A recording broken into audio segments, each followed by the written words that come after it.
يا صباح الورد والفل والياسمين، صباح الهنا والسعادة على عيون أحلى متابعين. عاملين ايه يا اخواتي؟ وحشتوني جدا جدا جدا من آخر فيديو نزلناه مع بعض. شكرا شكرا شكرا على اللايكات اللي حطيتوها لي على الفيديو، على كل حاجة، على المشاهدات.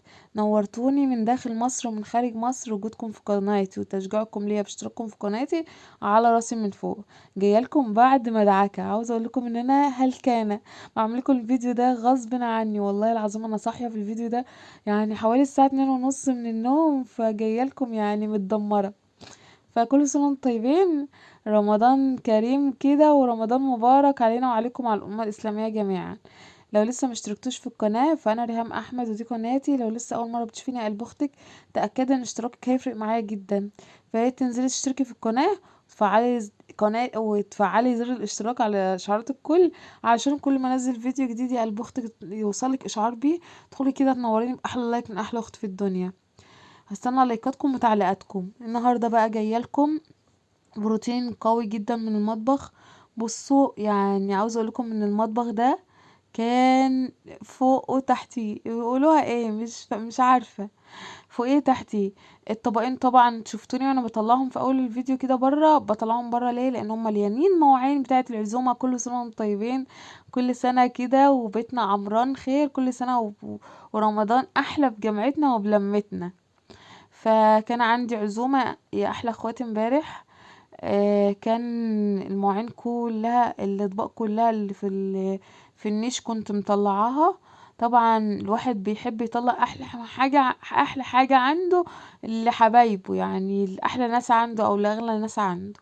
فكنت منزله يعتبر النيش كله زي ما شفتم، الطبقين كانوا مليانين على اخرهم. اخدتهم وقمت فضيها كله ورصه كله في النيش بره. وبعد كده ايه بقى في الحاجات بقى البسيطه اللي هي هترجع ايه المطبخ. الملامين، كام طبق من الملامين على كام طبق استانلس. قلت ايه ارجعهم كده في الاطباق واصفي الاطباق وارجع كل حاجه مكانها. طبعا تاني يوم ده بيبقى يعني هلكة. بس هلكة ليه؟ طبعا طول النهار يعني امبارح واقفة على رجلي. واول كمان كان في تجهيزات، لان انا كنت عاملة اللهم بارك كان العدد كبير. كنت عاملة اصناف واشكال في الاكل. ما عرفتش ان أنا اصور لكم طبعا لان اليوم بيبقى ضيق. اليوم بيبقى ضيق وكمان انا قلت على القناة التانية ان التليفون بعافية شوية، يعني التليفون بعافية شوية بيصور حاجات بمزاجه، وكمان بيخفي لي كده تصوير بمزاجه. حاجات كده ببقى مصوراها مبلاقيهاش مش عارفة ليه.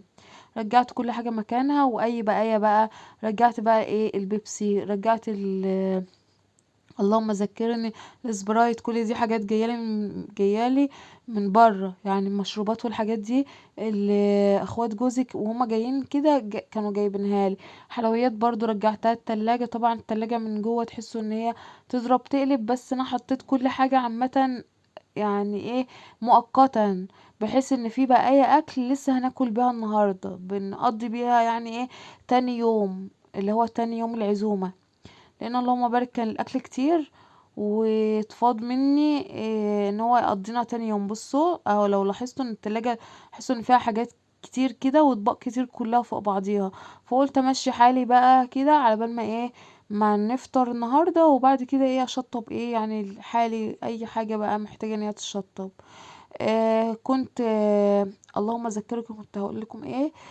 كنت عامله البوتاجاز ده امبارح، وكنت فرشة الفويل ده قبل دخلة رمضان. قلت رمضان بقى ايه، الاكل بيبقى كتير اللهم بارك، وكل يوم عاملين اصناف واشكال، واليوم ما فيهوش ان انا بقى كل يوم اقوم عامله مجهود في قلب البوتاجاز. فقمت جايبه الفويل ده اللي هو الفويل بتاع الستيلس ده.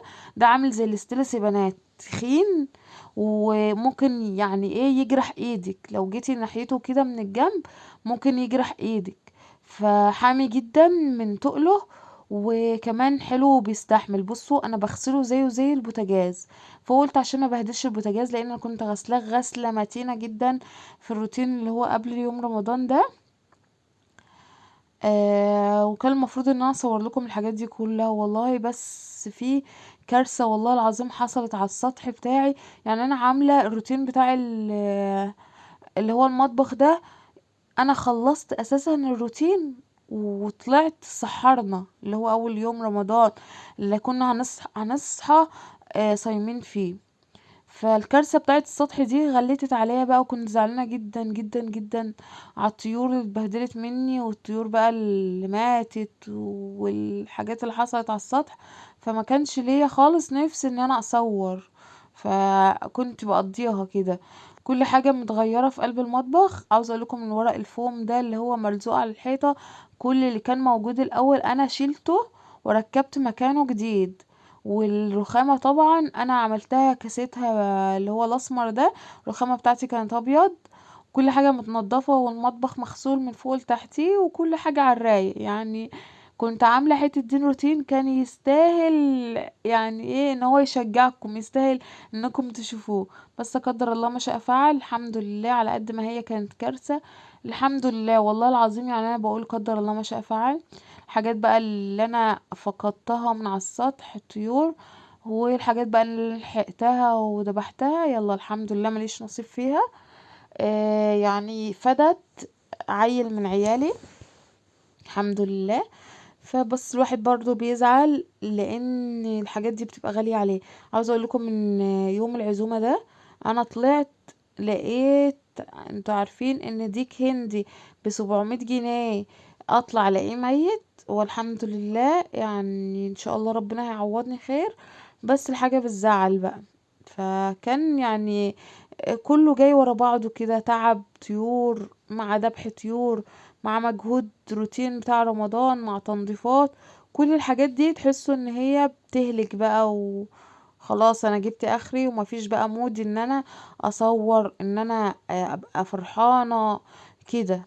يعني انا فرحت نفسي بشوية بعد ما خلصت ان انا غيرت المطبخ. حتى جوزي هو اللي شجعني، هو اللي بعت ريماس، جاب الفوم الحجري ده، وهو اللي لزق لي الرخامة.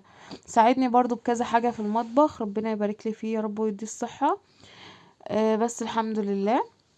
عاوزه اقول لكم ان اللي انا لزقته على الرخامه ده، بص انا بشاور لكم اهو، طلع وحش جدا. يعني انا كنت جايباه على اساس ان هو لزق وحلو وكده، وكنت لازقه اساسا على اساس ان هو كويس. انا كنت جايباه اساسا مش شارياه. جبته من اخت جوزي، كان بتلزق برضو حاجه عندها وفاض منها كميه، وقالت لي خديها استخدميها عندك تعملي بيها اي حاجه. فقلت بقى ايه اعمل بيها الرخامه، هتنفع في الرخامه وكده. كنت فرحانة بيه جدا. فرشته، بعد ما فرشته وانا بفرشه اساسا وانا بلزقه فكان بيطلع اللون اللي هو الاسمر ده في ايدي. فقلت اكيد بقى الماتيريال بتاعته مش حلوة وكده. فقلت هياخد يومين اللي هو بتوع رمضان وبرضو البهدلة وكده، لو حبيت ان انا اغير على عيد اغير عادي، طالما الماتيريال بتاعته وحشة مش هتعيش معايا. فهو الحتة دي عشان بيسقط عليها مية مني وانا بغسل المواعين وكده، فمسحت على طول، ما فضلش منها فيها الوان خالص اللي هو الابيض ده. المفروض ده كان كله يبقى اسمر. بعد ما رجعت كل حاجة بقى مكانها ونضفت المطبخ، كان في كام طبق كده عاوزين يروحوا النيش برضو مع اللي راح، فكانوا في الحوض. هو المفروض ان الحوض مش شطب من امبارح، اخت جوزي كان مشطبهولي ربنا يديها الصحة يا رب. فقلت بس ايه الحاجات بقى الفينش الاخير، ان انا مثلا ايه مفضية شوية اكل، الصاج مكان مثلا الفراخ، الحاجات دي بس. حاجات بسيطة كده. اكلنا الولاد اكلوا فاكهة، حلويات، طبقين بقى اللي هما بيبقوا الاخار دول. لكن كل حاجة كانت نظيفة وكل حاجة كانت على يعني اكمل وجه والله العظيم الحمد لله. اليوم كان معدي حلو قوي بتاع العزومة. عقبال كل سنة يا رب واحنا في جامعتنا كده وبلمتنا اللهم امين. ده كان شكل المطبخ بعد ما خلص اهو، كله كده رايق جدا جدا ونضيف. شوية هدوم بقى حطيت عليهم الغطا كده وغطيتهم. قلت تاني يوم ايه اقوم مشغله الغسالة.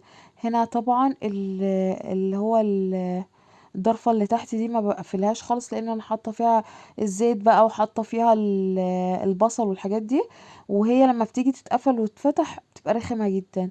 نضفت كل حاجة والمطبخ بقى على الرايق خالص اهو. وكده يكون روتيننا انتهى. يا رب الفيديو يكون عجبكم واستفدتوا منه حاجة ولو بسيطة. متنسوش بقى في اللايك. استنوا الفيديو جديد. دمتم في رعاية الله.